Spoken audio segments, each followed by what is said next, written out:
Good morning po. Nandito po, samahan po ninyo ako ngayon sa aking paglalakad. Isang oras po tayo maglalakad. Sana po ay okay lang kayo. Ito po yung mga papakita ko po sa inyo lang, yung mga iba't ibang klase ng bahay dito sa UK. Yan, mula po sa amin. Ito po ang mga bahay, dikit-dikit. Napansin ko lang po dito, hindi po katulad sa atin na iba't ibang style na bahay. Dito po ay halos pare-pareho.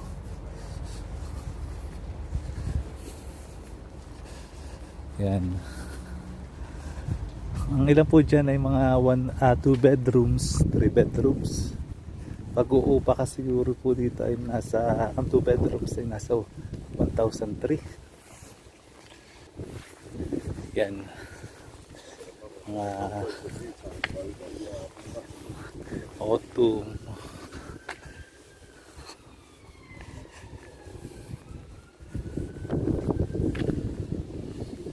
Medyo pag kayo po ay nasa London, Central, mas mahal po ang mga upa. Pero pag mga medyo nasa labas, kami po ay part din ng London pero nasa West. Pinakadulo na po kami sa West.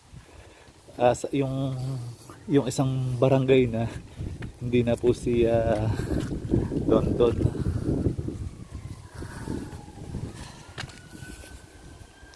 Kaya medyo mura-mura pa rin dito. Mga 2 bedrooms, 1,200 times 62 or 63. Hindi ko alam, mahina po ako sa math. Ito, nakita po niya binili na po yun. Ang mga presyo po dito, yung mga 2 bedrooms pong ganito, siguro po mga 350,000 pounds times 63. Yan. Pasyal-pasyal lang po tayo mga kapatid. Ito po ang ginagawa ko dito, naglalakad-lakad. Mag-stay po sa bahay. Ang ginagawa ko po pag nag-stay ako sa bahay, nag-aalaga. Ngayon po ay may bisita kami sa bahay. Hindi naman nila ako kailangan, kaya naglalakad-lakad po ako dito. Mas maganda po na po dito pa. Mas maganda ito po kaysa kung anong gawin. Ito po yung dito po ini-sterilize yung mga basura, mga lagay ng basura. Nakita po ng chimney doon. Mga truck, mga basurahan na galing sa ospital. Yan. Ito po yung bahay, makikita mo, pero ang likuran po niya napakalaki. Yan, mahaba po sila. Dito po naman tayo sa kabilang side. Nakita po ninyo, hindi po masyado malaki, no? Pero pare-pareho po siya. Kasi po, ang mga bahay po dito, hindi sila after sa malalaki. Dahil habang lumalaki, ang kanilang bahay ay tumataas ang gastos po nila sa heater. Kaya hindi naman katulad po sa atin, dapat mga malaki para maginhawa. Dito po naman ay kailangan po nilang mainit ang kanilang mga bahay kasi po mas sobrang lamig po dito.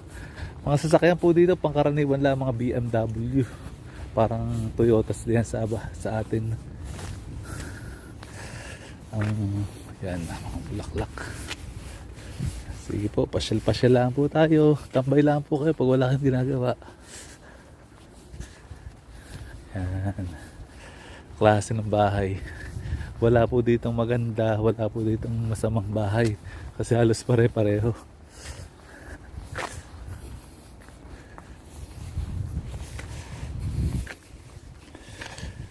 Halos walang tao. Ano po, wala pong mga nakatambay na tao.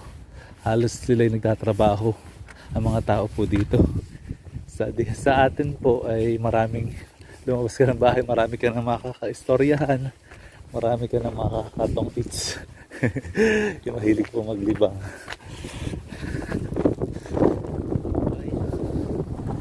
Ito po yung isang klase ng bahay dito. Mamaya po ipapakita ko yung ibang klase naman po. Halos sila po ay isang diretsyo. Roon. Pag nakapunta kayo po sa subdivision, parang ganito po ang itsura.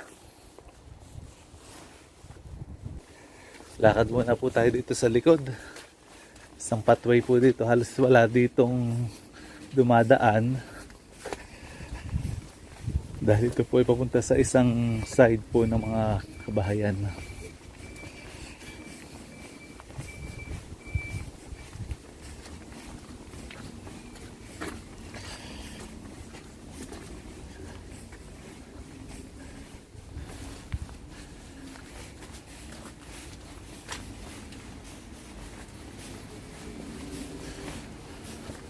Okay, kwento muna po tayo.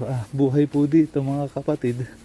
Pag ang trabaho po namin dito ay 37 hours per week, 0.5. Kaya kung 12 hours shift ang trabaho po natin, may 3 araw po tayong nagtatrabahong dired. 12 hours. Pero pag sa mga restaurant, 8 hours lang sila. 5 days a week po sila nag-work. Sa hospital po kami ay may night shift, may day shift po kami. Sometimes half day po. Ang mga trabaho po ng mga Pilipino dito, karamihan po yung mga nurses. Yung mga asawa po nila ay mga nurse din, pero karamihan ay sa restaurant nagtatrabaho. Yan, dito naman po tayo sa kabilang side. Napakalinis po. Wala po dito nagwawalis. Yan. Yan po mga bahay dito. Para tayo nasa subdivision. Lakad-lakad po tayo. Relax. Medyo po stressful din ang buhay dito, lalo pag malayo ka sa pamilya, yung mga nag-iisa. Siyempre namimiss po yung mga nakikita po niyo yung bahay pong to. Yan po yung pinakang attic. Ina-extension po nila yan. Yun. Para po halimbawa 3 bedrooms po, nagiging 4 na po sila gagawa. Karamihan po dito mga trabahador ay mga pana o tinatawag nating mga Indian. Dahil po sila ay mga nauna po dito. May isang lugar po dito na para ka pong nasa India, na puro mga pana, mga Indian. Kaya para nakapunta ka na din sa India. Okay. Medyo busy din po ang buhay dito, lalo na pag may anak ka po, dahil pagkatapos, bawa katulad ko, may maliit po akong anak. Hindi po ako, yung isa pa nasa trabaho, ako naman nasa sa bata. Dahil po pag magpapaalaga ka sa bata, 10 pounds per hour ay kapareho din po nung presyo ng pinagtatrabahuhan mo. As 600 per hour pesos, 620. Kaya yung iba po ay nagpapalitan na lang. Hindi po katulad natin sa Pilipinas, pwede nating iiwas sa kapitbahay yung ating mga anak. Tingnan ko ng mga bahay na po, malinis tingnan. Halos walang mga tao.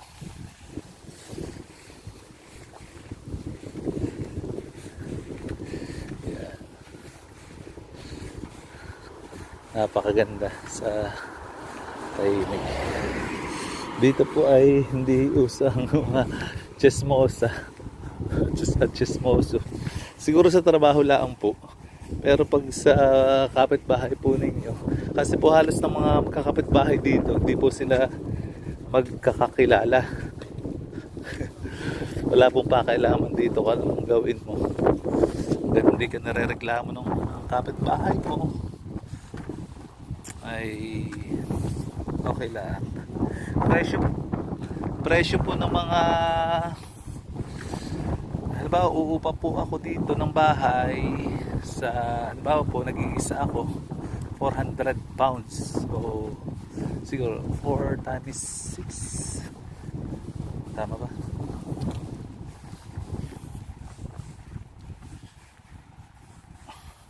24,000 pesos, isang kwarto po yun. Yan, BMW, ordinary lang po dito. Medyo mahal din po dito yung mga Japan, na halos kapresyo na din po ng mga BM sila, mga Toyota, ano, Mercedes, halos ito, Audi. Kasi po basta may trabaho ka po dito, napakadaling magkaroon ng sasakyan, kasi po alam na makakabayad ka.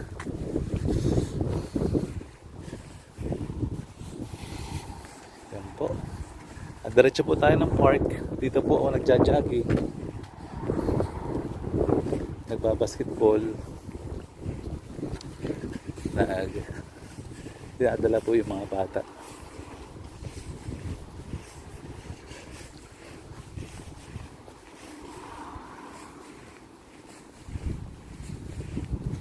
Ito po yung mga bilihan po na second hand na sasakyan. Buy and sale po sila. Binibili po nila,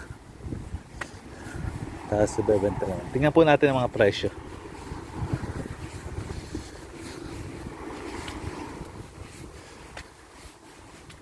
Tingnan. Walang presyo.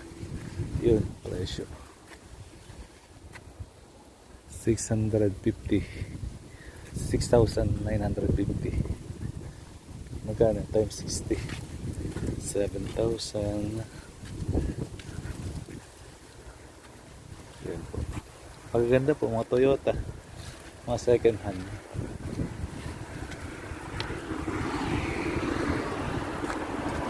$6,000. Magkano lang po ito? 6 times 6, 300,000 lang.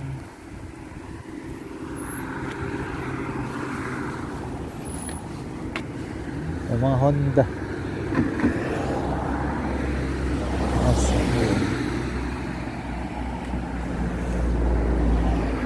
Okay, pagtatawid po tayo dito, yan po, titigil po sila pag may guhit pong ganito.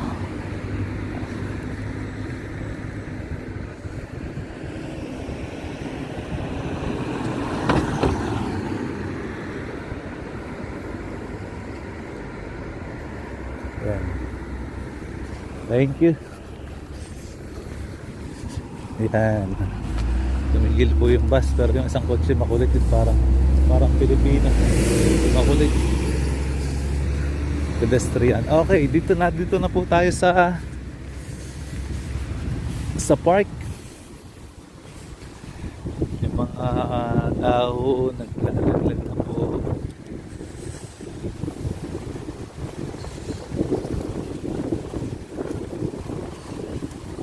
Medyo malamig. Dito po sa UK, marami pong mga park. Ibig sabihin, mga laruan ng mga bata o laro kahit matanda dito nagpuputbol. Bawat halos barangay po dito, kung termino po sa atin, bawat barangay may malaki pong park sila, forest park o mga ganito, recreational park.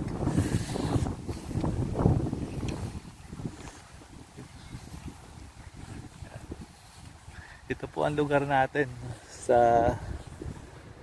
Dito po umiikot ang aking mundo. Trabaho, pamilya, tsaka sa park. Basketball. Nakakatuwa po dito. May mga basketball ang mga half court. Pero ang ginagawa, hindi ka din makalaro dahil ah ginagawang football nila. Doon sila naglalaro ng football. Nakikita ko din po dito, marami silang mga libangang ganito dahil pag ikaw nga po ay nasa malamig na lugar, halimbawa sa Iceland, sa Australia, New Zealand, Canada, shoutout po sa aking kapatid sa Canada at Bayaw, Ate Ruth and Mark, Kuya Roland, Ate Josie. Tsaka sa Amerika, mga barka, kaibigan natin, pinsan, Kuya Len. Ay napaka-stressful dahil alam po ninyo, pag wala kang trabaho, maghapon po silang maghapon po silang nasa bahay, nanonood ng TV, kaya nai-stress sila. Ito po mga laruan, dito ko po dinadala aking mga anak. Yan. Nakikita po na yung basketball lang yun, hindi po, wala po din nagbabasketball. Ito naman po yung pinakang outside na pang exercise dito. Pag gusto pong lumaki ang katawan, build up ng muscle, dito po. Sa bahay po doon sa kabila, yun po yung kaibigan ko kasi customer ko po sa masahe. Yan.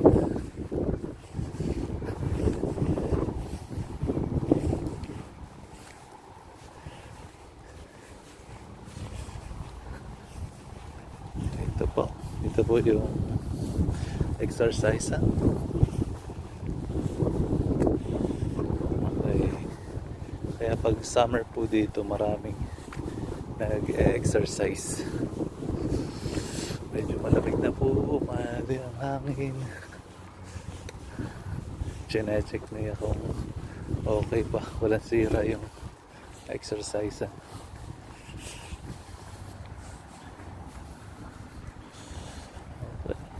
Tambay lang po kayo sa akin. Yan. Okay, punta po tayo sa basketball lang.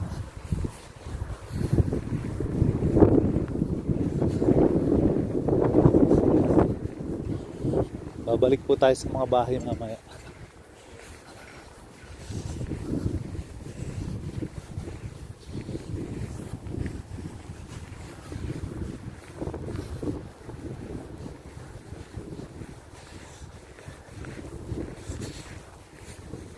Po ng basketballan namin.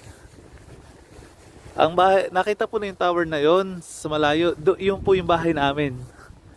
Likod lang. Kaya malapit na malapit po kami dito. Yan. Ito po yung basketballan. Dito kami nagbabasketball.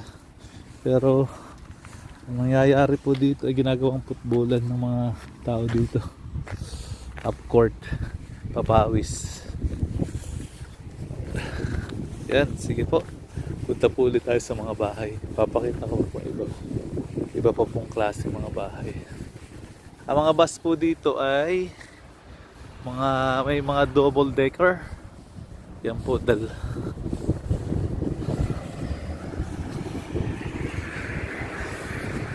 Nung una po ako nakarating dito, tuwan-tuwa po ako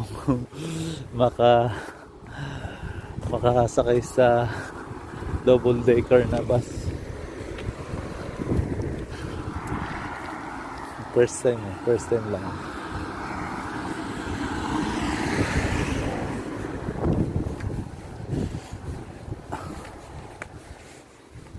Yan, ito po naman yung mga medyo mataas. May upstairs na po silang bahay.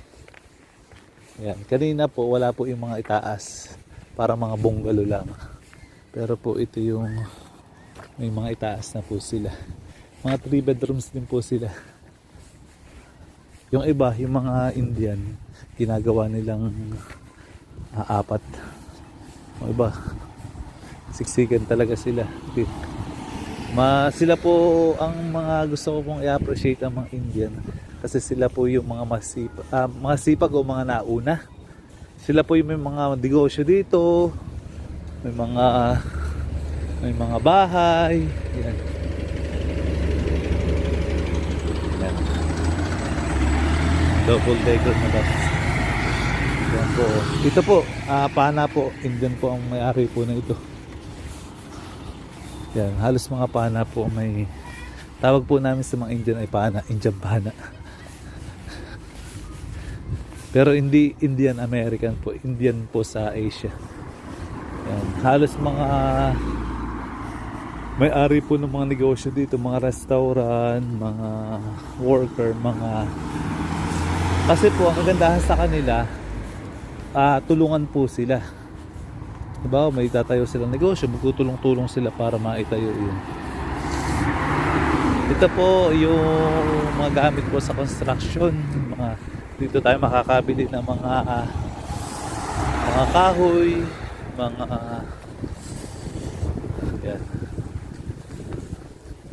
Pana din po may-ari na yan. Indian.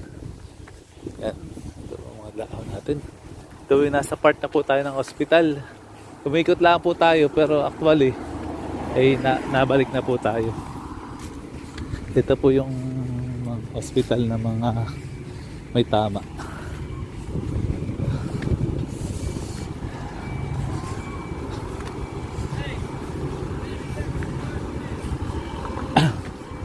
Pupuntahan naman po natin ay mga bahay na mga worker dito sa daan muna po tayo dito sa Healing doon sa hospital sa likod po.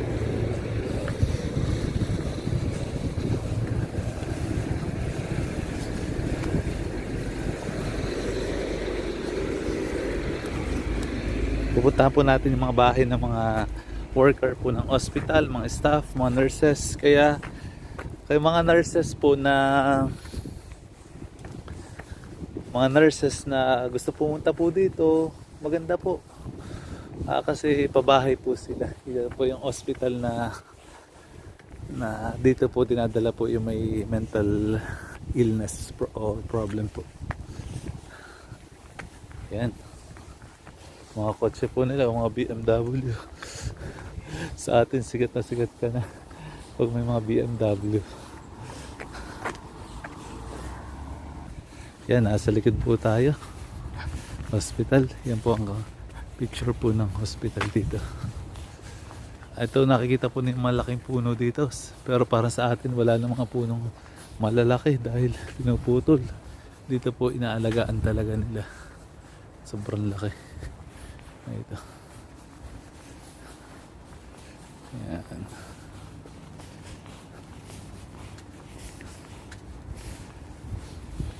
Ito po yung training center pag may mga bagong staff, mga nurses, mga domestic, yan po nag-training.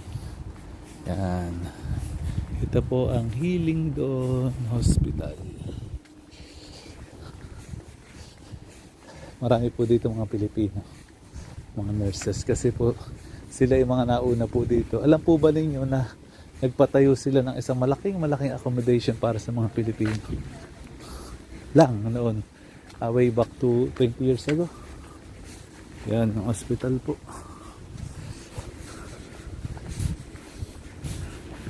Ito po ang A&E, emergency. Ito po naman yung maternity unit. Dito po pinapanganak. Yan. Dito po pag yung asawa ko diyan nanganak. Pero doon lang sa kabilang bahay namin, kaya maganda pag mga anak. Malapit na malapit lang. Yan po. Yan ang Healing Dawn Hospital. Baka gusto po ninyo magtrabaho dito sa mga nurses po. Kailangan lang natin ng exam na IELTS na tinatawag.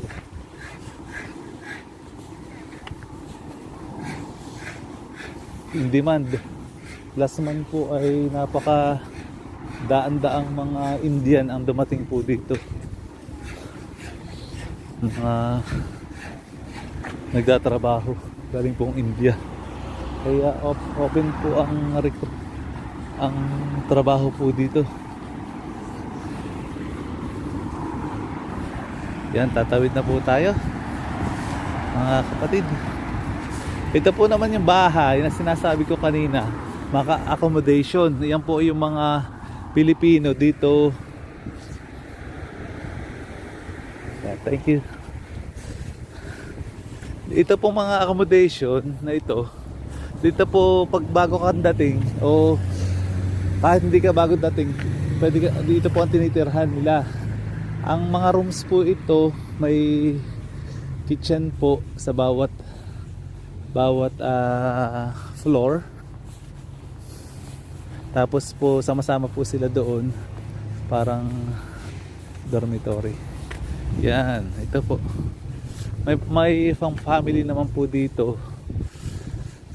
Kaya yung mga nurses dito, ito po ay pinatayo dati para sa mga Pilipino. Dahil danta ang mga Pilipino ang dumagsa po dito sa aming lugar, pinagpatayuan para sa kanila itong mga accommodation ito. Lagi po ako dito kasi mga customer ko. Pero pag may pamilya ka na, dinala ng pamilya, lilipat ka naman po doon sa isang side na iyon para mga 2 bedrooms, 3 bedrooms na po yun. Yan, ito po ang buhay dito ng mga nurses. Maganda po, malapit lang, yun po yung hospital. Tapos ito po yung mga bahayan. Hindi na mahuhuli, pero ang Pilipino laging huli.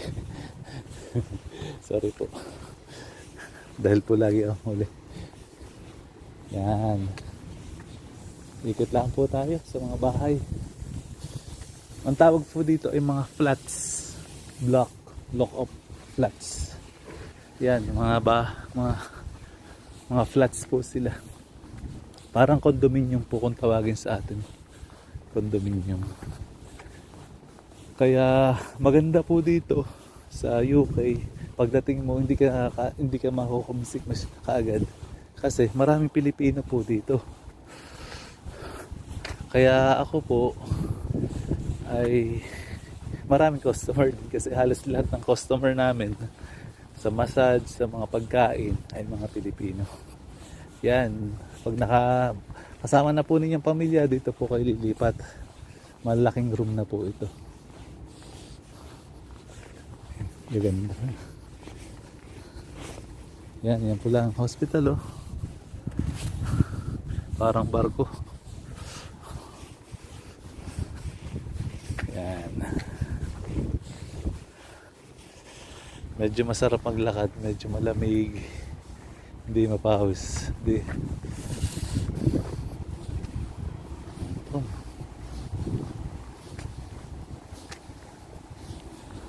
Okay, wala pa tayong kalahating oras naglalakad. Marami na tayong naiikot.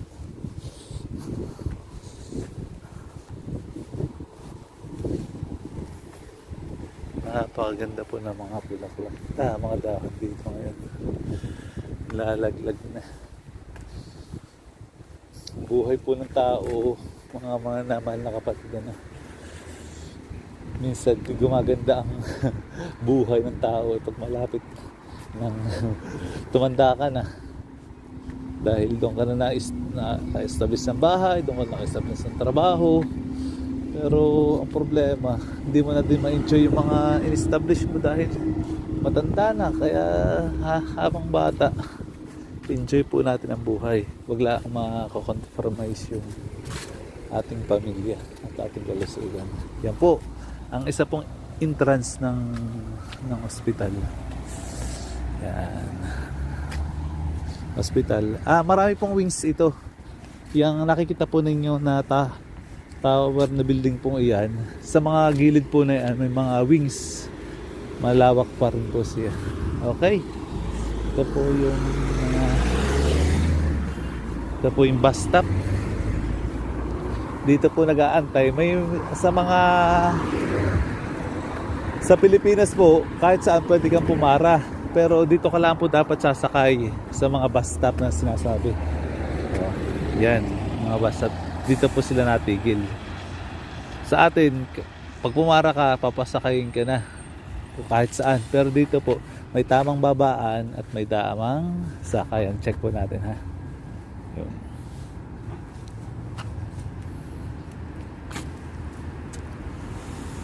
Yan po ay U2, U4.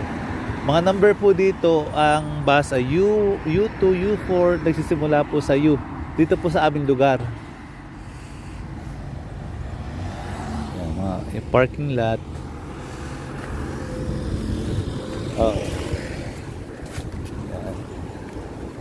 Yan po. May mga capacity na ngayon, hindi katulad noong pwedeng punuan. Kasi social distancing. Kaya po yung bola, nagkalat lang dito. Nagkalat lang bola sa tabi-tabi. Yan.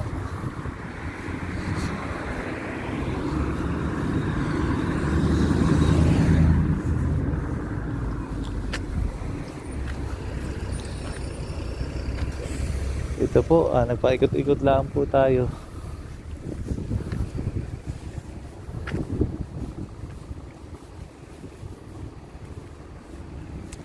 May bulit din po dito. Palm tree. Yan. Nabubuhay po dito ang mga ganitong klase. Ito po yung paborito. Ito po puno. Lagi po ito kasi ito po pamunta na sa amin. Yun lang. Ang trabaho ko po ay doon sa Bandaron. Lagi ko po itong dinadaanan, ito pong punong ito, dahil maganda po ang lesson na ito, na dadaan ka dito, minsan walang dahon, minsan puro dahon, nag-iiba't ang kulay. Kaya ang buhay po ay hindi laging pagsubok, hindi laging blessing.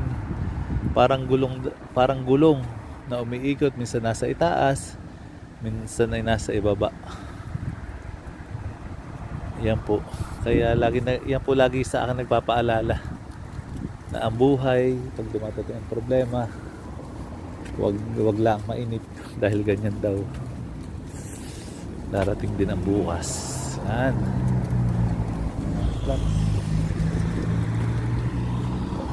Papunta na po tayo sa aming bahay.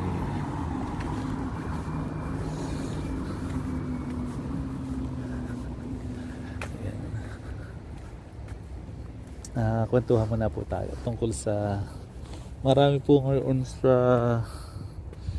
dito po sa UK ang nawala ng trabaho dahil sa pandemic na nangyari sa mga restaurant, lalo na po yung mga Pilipino ay nagtatrabaho po sila sa airport. Ang problema, wala namang aeroplanong lumilipad o meron nagkakaunti, kaya yung kanilang mga kumpanya ay nagsarado.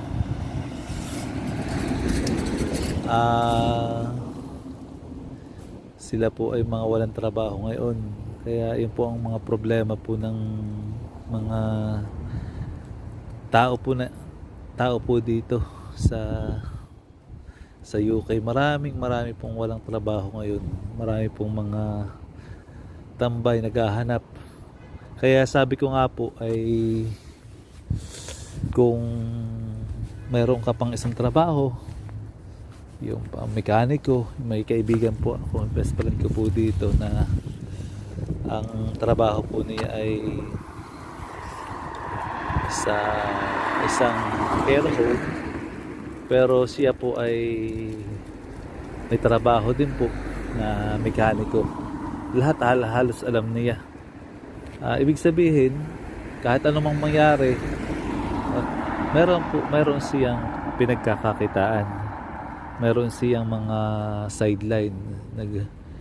Nagko-compose siya, nagluluto, catering.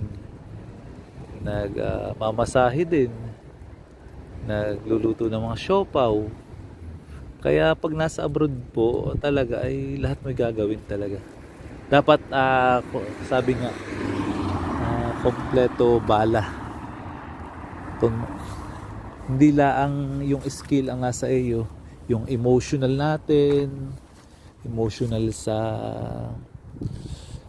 kung paano tayo makakasurvive dahil maraming emotionally kuwan po sila. Mga tao po dito na i-stress. Alam po ninyo na marami po dito mayaman na nagpapakamatay kahit may pera na po sila dahil hindi sanay po sila sa mga problema, sa mga hirap na konti lang ang problema hindi nila makayanan. Pero tayo pong mga Pilipino, tayo po talaga yung mga malakas ang loob. Kaya pag mag-a-abroad po tayo, kailangan talaga malakas po ang loob natin. Malakas ang kahit katawan, emotionally dapat malakas tayo. Lalakas po ang ating emotion.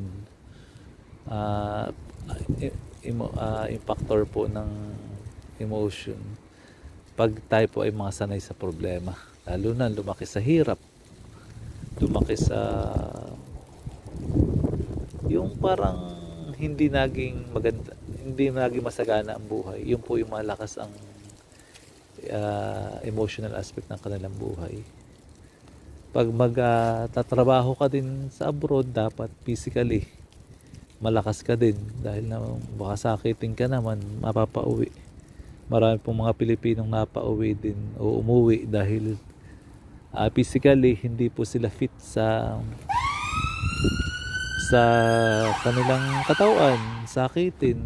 Kaya dapat pag mag-a-abroad talaga malakas ang iyong katawan. Kaya pagkain ng tamang sa oras, pagkain ng tamang pagkain, masustansya at tamang tulog. Kailangan po tayo ay hindi laging puyat dahil po pag laging puyat tayo naman ay magkakasakit. Madali po tayo. Alam po ninyo na marami po ditong nagkakasakit din dahil yung mga nurses po lagi silang halimbawa night ng nights, gabi ng gabi, tapos sa halip ng mag day off, mag-overtime, kailangan pera, pero at the end po ay nai-stroke po sila dahil yun, inabuso yung katawan. Yung pera siguro nauubos yan o nakikita, pero yung katawan mahirap ibalik yung kalusugan. Yan. Tapos po physically, emotionally aspect po natin, kaya kailangan palakasin. Ikatatlo po, dapat po ay malakas din yung ating spiritual na buhay. Kasi po sa buhay po natin dito sa lupa ay dapat wala po tayong inaasahan kundi ang ating Panginoon, Diyos lamang. Yung pananampalataya natin kung paano tayo lalakas sa sarili po natin, hindi po natin kayang palakasin. Kaya kailangan po natin ng Holy Spirit talaga. Kaya yung pagbabasa ng Bible, pakikinig ng salita ng Diyos, pagmuni-muni, meditation, kung ano yung ginawa ng Diyos sa atin, nakakadagdag para lumakas ang ating pananampalataya. Dahil pag malakas po ang ating pananampalataya, kahit dumating po yung mga pagsubok sa buhay, ay kayang-kaya po natin. Yan. Yun po talaga dapat mag-abroad ay dapat tayo ay may mga, yun po yung pinakang puhunan po natin. Yung trabaho pupuntahan natin dito ay isang part lang ng ating bahagi ng ating one factor ng buhay natin, pero kailangan talaga ay yung physically, yung emotionally, yung mga financially, yun makikita naman natin dito. makakaipon talaga po tayo. Pero pag yung physically, emotionally, tapos po spiritually ay nawala, mentally, kailangan maging malusog din ang ating katawan, ang ating isipan. Minsan ay yung mga Pilipino nagiging emotionally, mentally po ay pinifeed po nila ng kuwan, ng mga masyadong mga problemang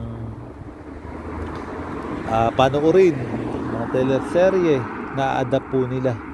Na-adapt po namin minsan, halimbawa panonood ng Tulpo, na-adapt na namin yung kung ano nangyayari. Halimbawa niloko sila, dinemanda, tapos iniisip mo na din na idemanda mo din, tayo nakaka-relate sa ating mga pinapanood natin, parang namomroblema na rin tayo para sa ibang tao. Pero yun nga po, pinakamaganda talaga ay i-feed natin ang ating isipan ng mga salita ng Diyos. Tsaka lumabas po sa kapaligiran, makikita mo talaga yung mga biyaya ng ating Panginoon. Yan po, part po yan ng accommodation, mga for family naman po yan. Kaya huwag kayong mag-alala kung iiwanan ninyo yung mga pamilya ninyo, pansamantala ang mga ilang buwan lang makakasama ninyo pag kayo ay mag-a-abroad na nag-iisa. Yan po, mga bahay naman na ito po, paupahan po ng mga estudyante. Kasi po ang bahay namin malapit sa Brunel University. Yan, malapit po lang. Okay.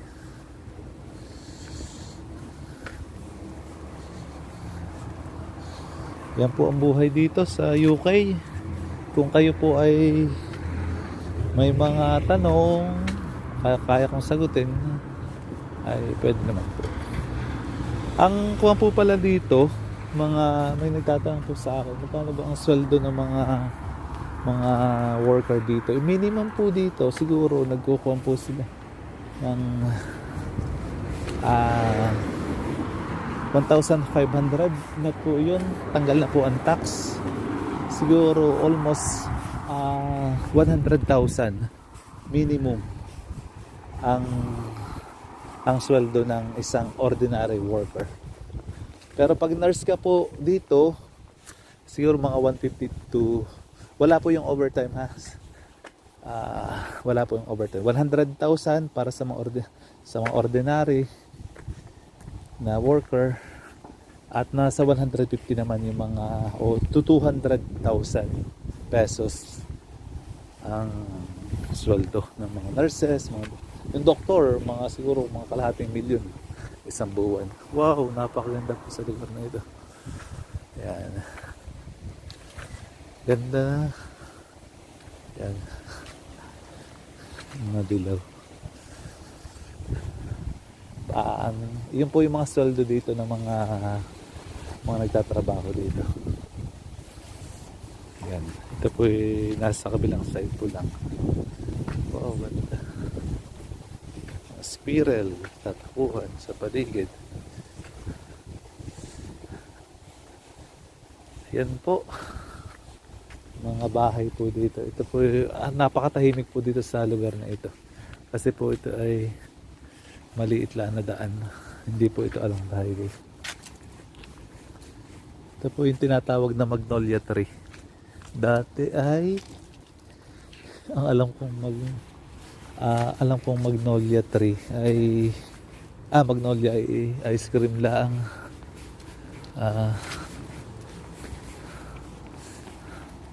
Ito po yung mga rose. Wala nang bulaklak. Ito yung sa Pasko. Yung mga ginagawa na Christmas tree. Yan po. Ito po ang tunay talaga. Yan.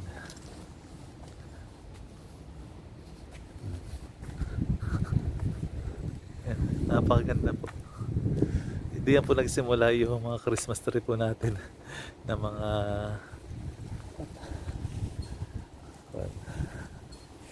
yan. Napakaganda pala dito.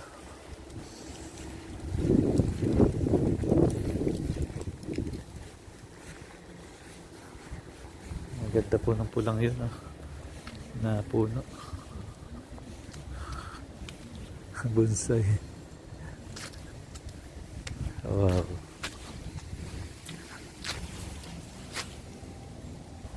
Yan, palabas na po na tayong highway. Umikot lang po tayo.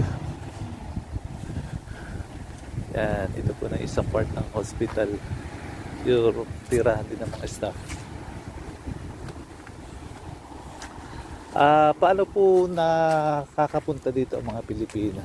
Una nga po, dati, ang mga Pilipino po nakapunta po dito, siguro mga 50 years ago, sila po yung mga nauna sa mga hotel. Pinag-aagawan po ng trabaho noon. Ikaw ng mga trabaho. Pinag-aagawan ka ng trabaho. Talagang kailangan noon ng mga worker. Tapos po nung 2000 na, dito na nag-recruit ang UK ng mga nurses. Kaya libo-libo pong mga nurses ang dumating po dito sa UK. Iba't iba, may mga countryside, may tinatawag din po tayong sa mga nursing home, mga caregiver na tinatawag natin. Dito po nakadating po sila dito. At ang nangyari po doon, pagkatapos po nila na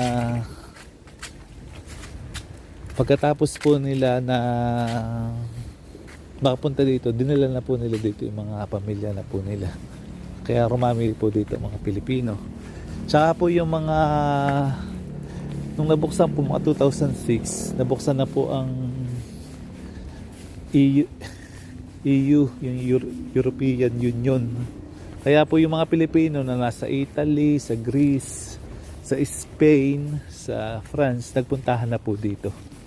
Kaya dumami talaga sila dito. Dumami tayo, mga Pilipino. Tapos, yung iba naman ay nakapag-asawa ng mga British. Kaya nakapunta po dito. Kaya isa lang po sa tip, halimbawa po may mga gusto po niyo makapunta dito o may nanligaw sa inyong Briton, mga British. Pag iniisip niyo makapunta dito, titingnan po din niyo ang kanyang sitwasyon. Kasi po, pag yung mapapangasawa po natin ay hindi naman sumusweldo o sila ay may sakit na hindi naman nagtatrabaho, mga benefits, tumatanggap ng benefits, o ang trabaho nila ay minimum wages lang, asahan na po ninyo na hindi po kayo madadala dito. Dahil po may requirements po sila na dapat ay 25,000 pataas o 30,000 pounds a year ay dapat yun ang sweldo para makuha nila yung mga mapapangasawa nila katulad sa Pilipinas. Kaya may kaibigan po kami nag-asawa ng British, kala ay makakapunta na dito. Yung British naman po, yung Briton, ay wala namang trabaho. Kaya ang ginawa ng British, dahil hindi niya makuha yung kanyang asawa, ay siya na lang pumunta sa Pilipinas. Ang naging problema pa dito, baka ng bahay po nito. Ang naging problema niya ay siya na nagpapakain dun sa Briton. Kaya sa halit na matulungan siya, ang nangyari ay naging pabigat po. Kaya payo po sa mga mag-aasawa ng mga Briton ay i-consider din yung kanilang mga tanongin din kung anong sitwasyon nila. Pero kung yan naman magandang trabaho, okay na. Hindi naman pero practical din kasi ikaw din ang mahihirapan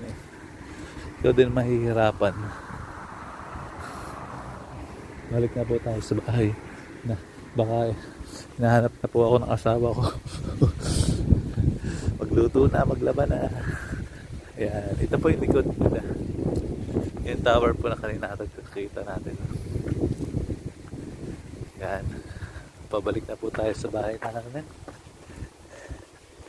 Kaya yun po, tapos ngayon po ay posible na pag naging maayos po ang sitwasyon, kasi po yung mga humiwalay na po kami sa EU, ang Britain sa EU, sa Europe.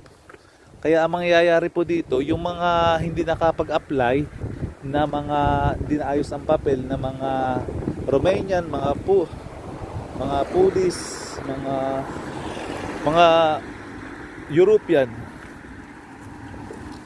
European na passport, baka po sila ay makabalik sa kanilang mga bansa. Ang mangyayari po doon, sa aking komentaryo lang, ang mangyayari po doon, magiging in demand na naman ang mga Pilipino dito. Kaya antay-antay lang po, panalangin po natin na sana po yung mga trabaho na mga i-offer ay para po sa mga Pilipino. Kasi iba po ang Pilipino magtrabaho. Working hard po tayo. Hindi na kailangan tayong utusan. Hindi na tayo kailangan na pagsabihan. Ginagawa po natin yung ating kaya gustong-gusto po nila. Pag po nakatrabaho po tayo ng ibang lahi, sobrang tatamad. Yung iba po hindi po lahat, pero sobrang tatamad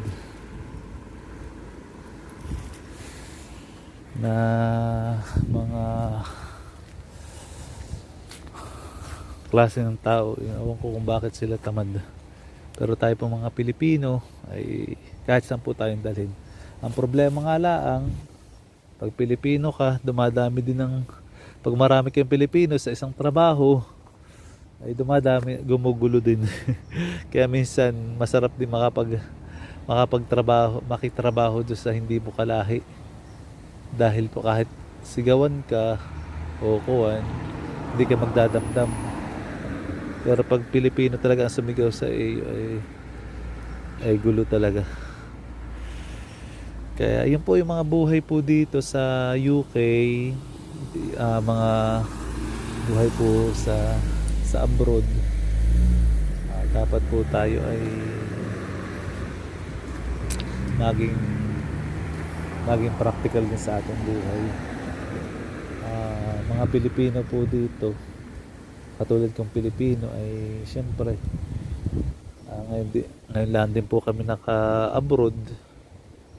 Minsan ay bili dito, bili doon. Makikita mo yung mga bayarin mo ay nababaon na sa utang. Yan po yung pangkaraniwang problema din ng mga nag-a-abroad. Patayo ng ganito, patayo ng kaya dapat po talaga ay mag-ipon din. Dumating man yung mga ganitong sitwasyon sa buhay, ay may sabi nga po doon ay pag may sinuksok ay may dudukutin. Naawa din po ako dun sa mga kapwa Pilipino natin na wala pong trabaho, umuwi sa Pilipinas. Pagdating sa Pilipinas, wala din trabaho. Pero sabi ko nga po, pag tayo ay marunong dumiskarte sa ating buhay, marunong po tayong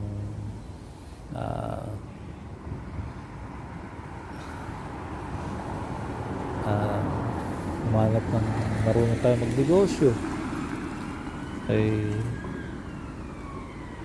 makaka-survive naman po tayo sa awa po ng ating Diyos na may kapal. Kaya salamat po mga kapatid, nakakwentuhan ko po kayo. Alam ko po na mga busy din kayo, mga busy sa inyong mga trabaho, sa inyong mga ginagawa.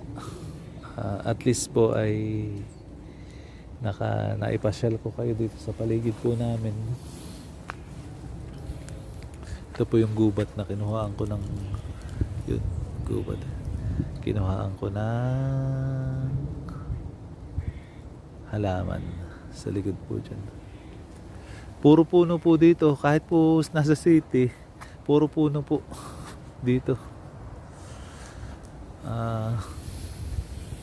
Puro puno.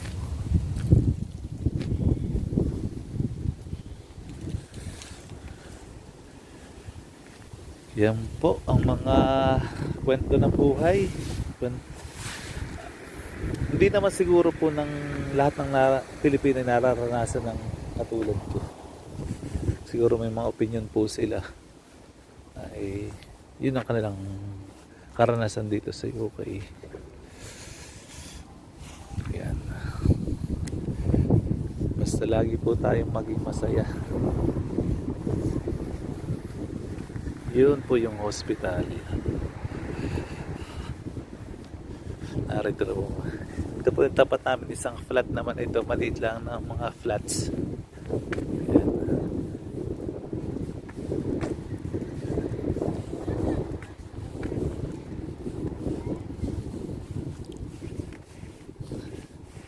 Kaya napakasarap ng iniisip na din po namin punta sa bumalik po ng Pilipinas dahil nga iba talaga yung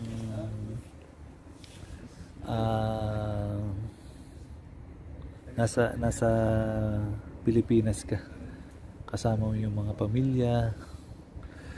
Kung gusto mong mag-basketball sa hapon, makakapag-basketball ka, makapagkwentuhan sa iyong kapitbahay. Yun po ay nakakamiss eh. Minsan ay iniisip na natin na hindi na mahalaga yung pera. Ang mahalaga po ay maging quality life na po yung buhay natin. May quality ang buhay natin. Minsan ay inisip papakamatay ka sa trabaho, pero para sa ano, mamamatay na. Yung iba po ay nagpakasubsob sa trabaho, sa kanilang mga career, pero yung kanilang buhay ay naging miserable dahil nung nagkasakit na, nakuha na nila yung kanilang gusto, nagkasakit naman, naging miserable naman ang kanilang buhay. Kaya yun po ang aking ma-share dito, na ang mahalaga po mga kapatid ay nakahawak tayo sa ating Panginoon. Yun po ang bottom line. Nakahawak tayo sa malaking bato na yun na si Kristo. Mga balak pong mag-abroad, balak na punta po dito, ipanalangin po natin. Ang panalangin po natin ay kung kanyang kalooban makapunta dito, may kanyang pagpapalain. Nakapunta po ako dito 2010 po ako dito nakapunta. Wala po akong alam, wala po akong first 6 months po ay 3 months po siguro na wala akong trabaho. Gusto ko nang umuwi ng Pilipinas, pero iniisip ko na gusto ko makasama ang aking asawa, kasi po siguro nauna po siya ng mga 4 years dito sa akin sa UK, kaya gusto kong makasama naman sila. Tapos after 5 years, doon naman po kami nagkaroon ng anak na unang panganay naming anak. Tapos after 2 years naman, nagkaroon na kami ng panibagong baby boy. Doon po na kompleto yung aking buhay. Nagiging matatag lang ang aking buhay dahil doon sa tulong ng Panginoon at doon sa pamilya ko, doon sa 2 kong anak at asawa at pamilya ko sa Pilipinas. Nagiging matigas yung loob ko. Ginagawa ko kahit anong trabaho. Kung malalaman po ninyo yung mga trabaho ko dito, pagkatapos po ng trabaho ko, may 4 na extra oras pa ako after 13 hours po sa trabaho. Kasi 12 hours na yung araw na sa isang araw namin, pero yung break po hindi magiging 13 plus minsan may tumatawag sa akin na 4 na oras na masahe dahil sa 2 tao. Kinakaya na ako din kasi sayang, kasi alam ko na darating ang panahon na wala magpapamasahe sa akin dahil yun nga, sa loob ng mahabang panahon wala akong naging customer dahil nga doon sa virus. Pero ngayon bumabalik-balik na. Ngayon nga po, bago po kaya po ako naglakad na nakasama ko po kayo ay dahil katatapos ko po lang magmasahe din. Gusto ko din pong may bisita din po kami, hindi iniwanan ko na siya sa bahay, dito sa bahay, para na ma-relax kasi mapagod din magmasahe. Okay, thank you po sa inyo pong lahat. Sana po ay kayo ay hindi man kayo nag-enjoy ay nagkaroon po ng mga ilang information. Kung kayo po yung mga tanong na kaya ko pong sagutin ay i-comment lang po ninyo. At nagpapasalamat po ako sa inyong suporta sa akin, ang buhay ko po dito sa UK. Nagpapasalamat po ako sa inyo dahil kung wala po kayo, kung wala po na ganitong pagkakataon, hindi ko po ma-express, wala po akong makakwentuhan dahil wala po akong mga kaibigan ko malayo po dito, karamihan ay nasa Pilipinas. Kaya kayo na lang po yung kayo po ang naging kaibigan ko, naging outlet ko. Kayo po yung sinesharean ko ng mga experience ko, pinapakita ko yung mga luto namin, kung paano kami mabuhay dito sa UK. Maraming po salamat at nawa po ay pagpalain po tayo ng ating Panginoon. Ano po ang mga bahay dito sa Central London? Tawag po yata dito ay Victoria House. Yan. Sa ganun po nakatira ang mga prime minister, yung mga official, mayaman. Ito po yung bagong gawa ng style. Yan. Po, kompleto na po tayo ng mga bahay dito sa UK. Sana po ay magkabahay tayo ng ganito. Maraming po salamat.